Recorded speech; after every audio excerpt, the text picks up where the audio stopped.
Delicious food doesn't have to be complex or time-consuming, and today I'm going to demonstrate just that. We're going to take a quick run to Sam's Club, and then I'm going to bring you right into my kitchen to cook with me this week as I focus on the simple, clean flavors of the season. I'm also going to share a couple of tips on how you can buy seasonally and save on your staples and put them away for the year without spending a whole lot of time on food preservation as we take all of these meals from pantry to plate.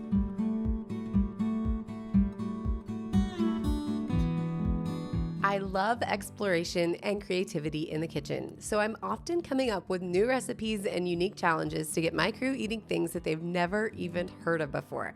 But this week, instead of doing that, I went around and asked all 5 of my kids what their absolute favorite recipes were or what they wanted to eat for the week. And that is the menu that you're going to see today. While I did have most of the necessary ingredients on hand, there were a few that I did not. So I headed off to Sam's Club, which is one of my favorite go-to stores. There are several reasons that I like it, but the least of which is not the fact that I can scan all of the items, check myself out, and never have to wait in a line to get out the door to begin with. So if you have never checked out Sam's Club, great prices, large quantities, and super friendly service when you use their Scan and Go app, you have the control to do everything on your own and you don't have to wait through any of that mess. While I'm taking just a second to load up everything that I grabbed at the store, I want to take just a second to introduce myself. My name is Jill and I am the mom of 5 kids ages 11 to 3. I spend a lot of time focusing on making high quality meals for my crew that are not only delicious, but also healthy and focusing on seasonal ingredients at the lowest prices possible. So now that you know a little bit about me, I want to jump back into my kitchen and show you exactly what we're going to do with these chicken legs. Now, I have to tell you, I went with drumsticks over thighs, which are our normal choice, because the drumsticks were half of the price per pound. So anytime I see something like that in the grocery store where I can get the dark meat that my crew really loves and save on the cost, these were 88 cents a pound, which was a really great price in comparison to what I was finding chicken for elsewhere. I'm going to make that swap because my crew will be just as happy with these as they would be with wings or thighs, which are the other 2 go-tos here at our house. Now, to prepare these today, we're going to put them in the electric smoker. Now, this is something that my husband and my son like to do often, but my husband's off at work today. So my son and I decided we can handle that thing and take it on ourselves, which is exactly what we're going to do. The reason we decided to smoke today is this is a pretty hands-off process, aside from adding a few more chips along the way, which my little guy here can handle all on his own. I'm putting these in after lunch and they are going to smoke during nap time. So anytime I can put together a meal that is already going to be prepared for us, or mostly so when it's time to eat, is a huge win for time savings, but also just for making our evenings flow super smoothly. Summer nights this time of year hit us really hard with our baseball schedule going with 2 busy guys. So anytime that we can put something together like this and take all of the pressure off of that 4 to 6 o'clock rush trying to get out the door is a huge help. The other thing that I love about smoking is that my son can handle adding all of the chips needed during the smoking process and also monitor the time while I'm putting my little one down for her nap. So it's a super easy process that others in the family can also put their hands in. Plus, it keeps the kitchen clean. I don't know about any of you, but the less time I have to spend cleaning in my kitchen, the absolute better. Now, ideally here, I would be using one of my digital probes to insert into the chicken to let me know when it is done, but my probes weren't charged, so we were kind of winging it based on time. Definitely do recommend keeping a good eye on your temperature because sometimes they smoke a little bit faster than online are going to say. Of course, that depends on size as well as just how hot your smoker's running, if it's actually right on the temperature. So in the meantime, I'm going to share with you the side that I have planned for tonight, which is frozen corn on the cob. With corn season approaching, I feel like this is a super timely tip. So if you don't take anything away from today, I hope you latch onto this. Corn preservation does not have to be hard. And when it's in season and farmers are trying to get rid of all of their abundance, the prices get super low. So all you need to do is take several of the ears, as many as you have freezer space for, and go ahead and put them into a big feed sack's what we use, but any sort of big bag, fold the bag over and put them in the freezer. That's it. I don't shuck the corn. I don't cut it all off the cob, and I don't do a single thing to it. When it comes time to cook it, Pull it out of the freezer, remove any of the loose pieces that are along the outside, and then I am gonna go put them out in the smoker with the chicken. Now, if I'm not smoking something outside, I just put them on the oven rack just like this. Because they are frozen and the husk are still on, it steams the corn absolutely perfectly inside. And I've even kept corn for up to 18 months like this, put it in the oven and cooked it. And my husband had no clue that it was a year and a half old corn. So I highly recommend this. As long as you have the space, do it. Even if it's just, a dozen ears that your family can use throughout the winter, definitely throw a couple in the freezer and you will not regret it. Now, the plan here was to put the corn in for about the last 30 minutes of the chicken cook. But when I got out there to put the corn in, I decided maybe that chicken was going to be done a little bit sooner than I had anticipated. So after taking a look at the first couple with my digital read thermometer, I went ahead and grabbed all of the chicken off so the corn could smoke, but the chicken did not get any more done. Once I took it inside, I was able to keep it warm just by putting it in a covered baking dish. So it sat there, stayed warm, and did not dry out the entire time that the corn was cooking. Now, if you don't have a covered baking dish or something of this sort, just go ahead and put some foil over the top. Make sure to keep all of that in. And this would be a great time to sauce your chicken if you wanted to add sauce to the top. But for us, I like for everybody to be able to add individuals, whatever they want, because my crew definitely does not all agree on the same sauce. Now, the last thing that I need to put together while the corn is finishing up is a little salad. Now, the last time I did a budget recipe meal menu and share with you all what we ate, somebody made the comment that there wasn't any green, which is really funny because during that week we had had a lot of salads, but they just weren't making the video cut. So here I am showing you exactly what I like to do for our salads.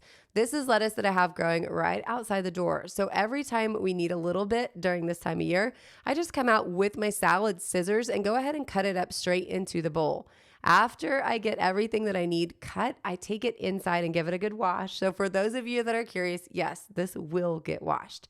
Added to my lettuce, I'm adding in some shallots. Now, I do not live in a zone where shallots are known to be super successful, so mine are pretty tiny. They need a little bit different growing conditions than where we live here, but they are so flavorful that I like to just pull out a few as I go throughout the season and cut the tops right into the bowl just to add that fresh, crisp flavor. By the time I got this salad all chopped up and brought inside, plus cleaned, the corn was almost done. And the smell of that smoked chicken was bringing all of my crew into the kitchen. So that was a good thing that we were ready to go. Now, to finish up the corn, all you need to do is chop off the top end of the cob and then pull back the husk.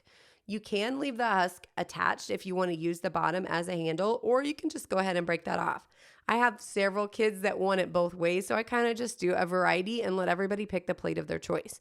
While we chose to just smoke enough corn and chicken for the meal that we're having this specific day, it's also a good idea to double or even triple all of the ingredients going into the smoker if you have the space, because then you can recreate those same ingredients in different recipes throughout the rest of the week. The second meal that I'm sharing with you today makes the freshness of that last meal look like child's play. And today I'm going to share Mexican street tacos.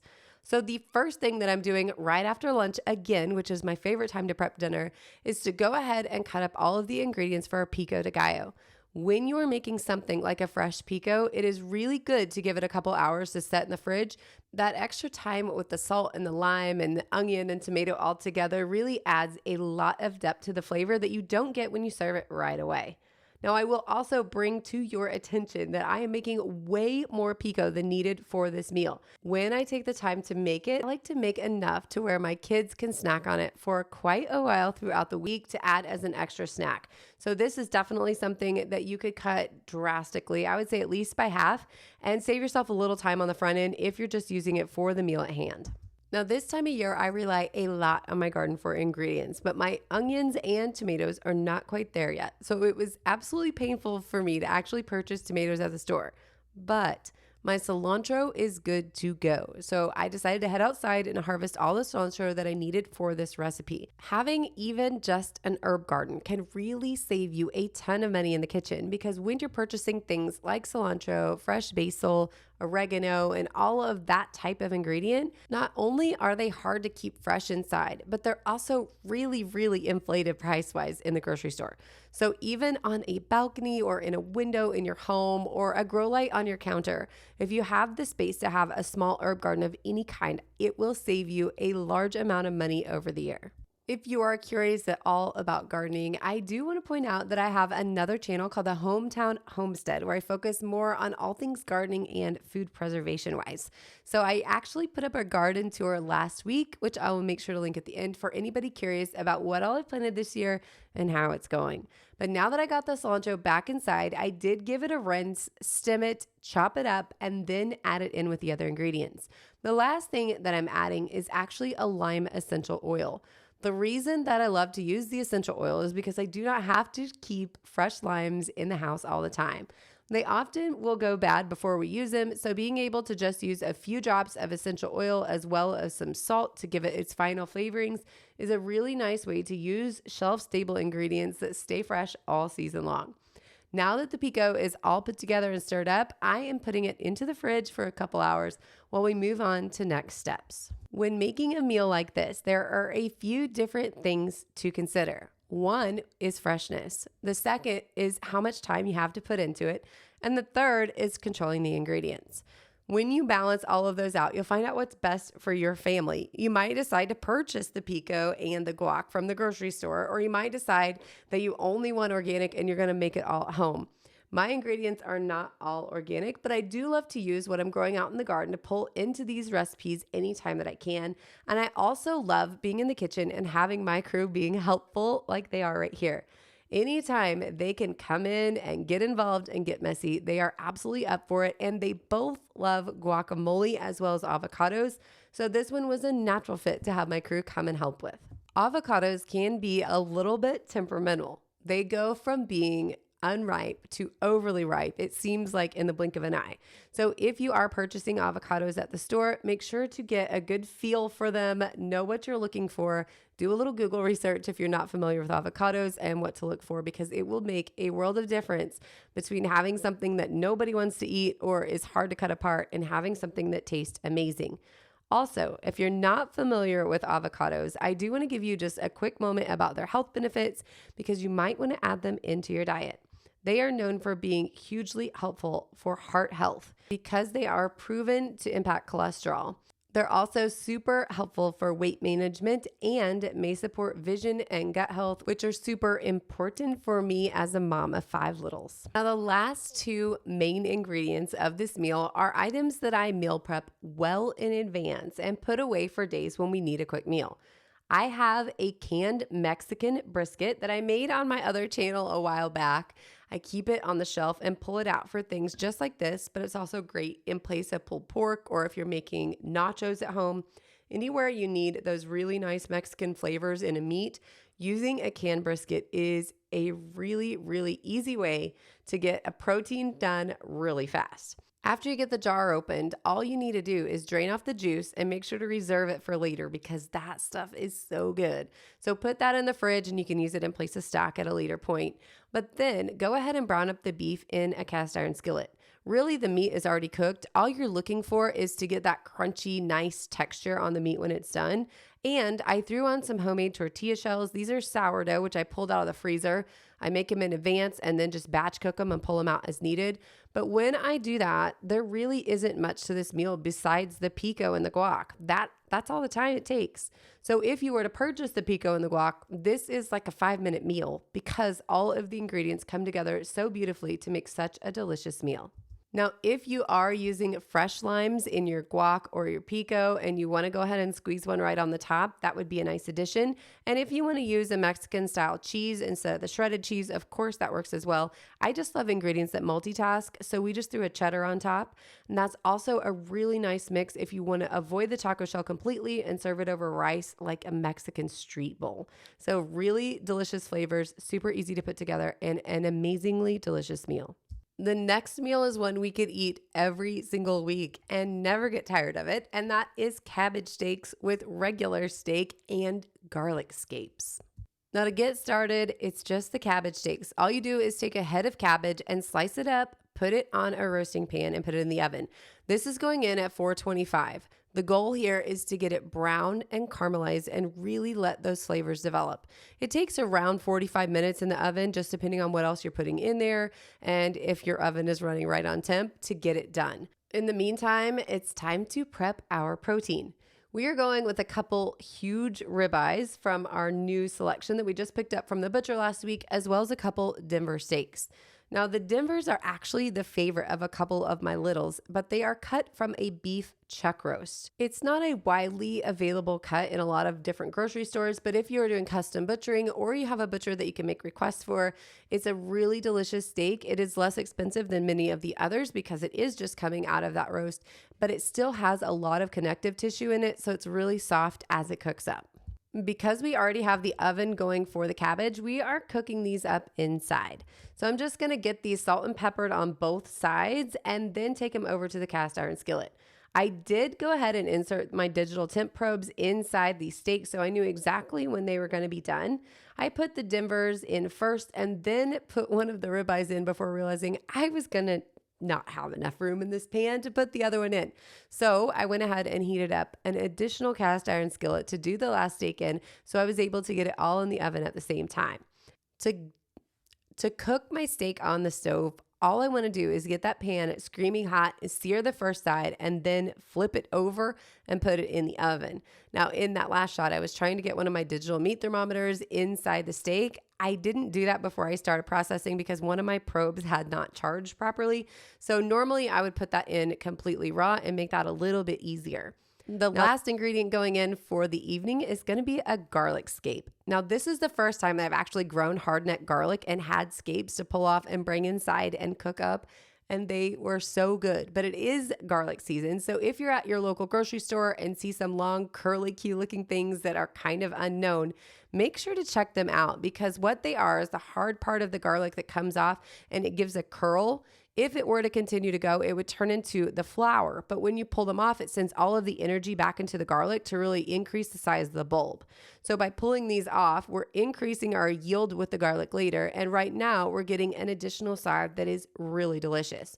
So all I did was put them in some butter, throw some salt and pepper in, and a little bit of water to help them steam up. If you're wondering what they taste like or the texture, it's kind of like an asparagus piece, except it has the flavor of some delicious garlic and of course covered in that butter. It is not going to go wrong. Huge hit around here. The kids wanted to go harvest more and they were brokenhearted to realize that that was a one-time delicacy unless we go to the store or find some farmers that want to give up some of their extra scapes. After a 10-minute rest, I went ahead and cut up enough steak for all of my little ones that need help with their meat. I have found over the years that if I just make all of our plates and sit down and then go around helping everybody cut up their food, I feel like I miss the entire meal helping people cut. So as a result, I cut up everything I need over on the cutting board. And then when I go to plate up, everybody can have exactly what they need. My husband, of course, I'll give him that big old ribeye with all of the fixings alongside it. But for the kids, I can just give them the pieces that are cut up to the size that they need, as well as their scapes and the cabbage. And in case you're curious, all of my kids love roasted cabbage. Even the ones that are more meat-minded than vegetable, everybody goes for those last pieces of cabbage. So if you have not tried cabbage steaks at your house yet, make sure to do it because you will not regret that one in the end. The next meal that I'm going to show you is somewhat of a sloppy Joe, but with a twist that nobody in my house can actually resist. To get started, I went back out to the garden and grabbed a bunch of my green onions to go ahead and bring inside. Now, that is one thing that I make sure to do when I am planting onions is to plant enough to where when I need onions from this time of year on, I can thin them down to a level that will allow more spacing for the bulbs that I'm leaving to get bigger and produce enough to where I don't need to go purchase things like green onions in the grocery store. There is specific spacing requirements suggested for onions, but what I found is that if I plant them closer than that and just pull out what I need as the season progresses, I end up with the correct spacing and am able to get more yield out of my garden as the season goes just because I need those green onions throughout the rest of the season. And yeah, green onions that you get at the grocery store basically are regular onions that have not matured to their full size. So this is the perfect solution for me to multitask and get the most use out of that garden space. Now, to my pan of onions, I went ahead and added a bag of last season's peppers. So I'm going ahead and sauteing up these onions and peppers to get them down to a caramelized, beautiful state.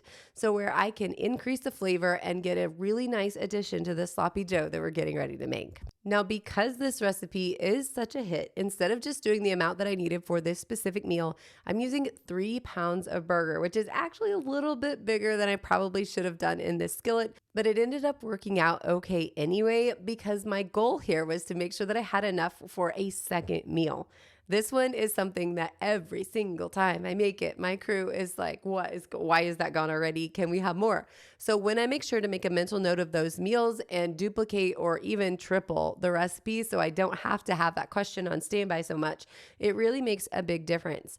When I make recipes for the first time and just know it's going to be a hit, somehow it always turns out to be a flop and my crew won't eat all the leftovers. So if I'm alone in that, make sure to let me know that it's just me. But from what I've noticed so far, I have to make it at least once the first time to see what the reaction is, or I'm going to end up wasting all of my time and the extra ingredients along the way.